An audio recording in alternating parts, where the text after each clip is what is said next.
దానికి వేరేమంటారు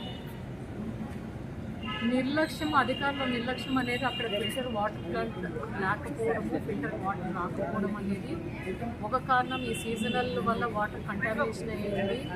పూర్తిగా water contamination కాదని బట్ ప్రైవేట్ వాటర్ కంటామినేషన్ అక్కడ ఒకటే మిస్టేక్ ఏంటంటే, నేను కూడా హెల్త్ డిపార్ట్మెంట్ చెప్పింది, ఈ MLHP అనే ఆయన నిన్న అంటే ఆయనైతే విజిట్ చేశారు, నేను ఆఫ్టర్నూన్ కూడా విజిట్ చేసి చూశానంట.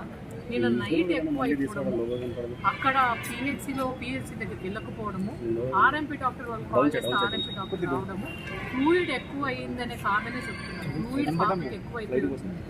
నాకు ఒకటే బాధ అనిపించింది ఏంటంటే, ఎవరి అంటే ఏ మిస్టేక్ అయింది అనేది మనము డాక్టర్ వాళ్ళ టెస్ట్ ఇవి కూడా చేయమని చెప్పాం, దానివల్ల తెలుస్తుంది. బట్ ఒక పాప ప్రాణాలు కోల్పోవడం అనేది చిన్న పాప, అది బాధాకరం.